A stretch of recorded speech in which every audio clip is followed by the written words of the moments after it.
Hello dear. അപ്പോൾ ഇന്നൊരു തമിഴ്നാട്ടിലേക്കുള്ളൊരു യാത്രാവിശേഷം കണ്ടാലോ? അപ്പോൾ ഇന്ന് മെറിനുണ്ട്, പിന്നെ നമ്മുടെ സുട്ടു ഉണ്ട്, പിന്നെ ഇച്ച ഉണ്ട്. അപ്പോൾ ഞങ്ങൾ നാലും കൂടെയാണ് തമിഴ്നാട്ടിലേക്ക് പോകുന്നത്. സുട്ടു വെയിൽ കൊണ്ടിട്ടാണെന്ന് തോന്നുന്നു ചെറിയ ക്ഷീണത്തിലൊക്കെ കിടക്കുകയാണ്. അപ്പോൾ തമിഴ്നാട്ടിൽ നമ്മൾ ലക്ഷ്യം വെച്ച് പോകുന്നത് ഒന്ന് രണ്ട് സ്ഥലങ്ങളുണ്ടായിരുന്നു.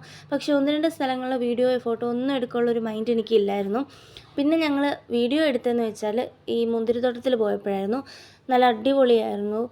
അവിടെ നിന്നിട്ട് കുറേ ഫോട്ടോസും വീഡിയോസും ഒക്കെ എടുത്തിട്ടുണ്ടായിരുന്നു. പക്ഷേ ഇവിടുന്ന് കഴിക്കാൻ പറ്റത്തില്ല, കാരണം കഴിച്ച് കഴിഞ്ഞാൽ നമ്മൾ തട്ടിപ്പോവും. അതുപോലെ കെമിക്കൽസാണ് അതിൻ്റെ അകത്ത് ചേർത്തിട്ടുള്ളതെന്നാണ് അവർ പറഞ്ഞത്. അതുമല്ല അവിടെ ഫുള്ള് ക്യാമറ ഉള്ളതുകൊണ്ട് നമുക്ക് ഒരെണ്ണത്തിൽ പോലും തൊടാൻ പറ്റത്തില്ല. പിന്നെ ഞങ്ങൾ അവിടുന്ന് തന്നെ ഒരു ഗ്രേപ്പ് ജ്യൂസ് വാങ്ങിച്ചായിരുന്നു. അത് അത്യാവശ്യം നല്ലതായിരുന്നു. പക്ഷേ ചെറിയൊരു ഗ്ലാസ്സിന് തന്നെ 110 രൂപയായിരുന്നു. അതുകൊണ്ട് ഒരെണ്ണത്തിന് ഞങ്ങൾ 3 പേരും കൂടെ ഒരെണ്ണമാണ് വാങ്ങിച്ചു കുടിച്ചത്.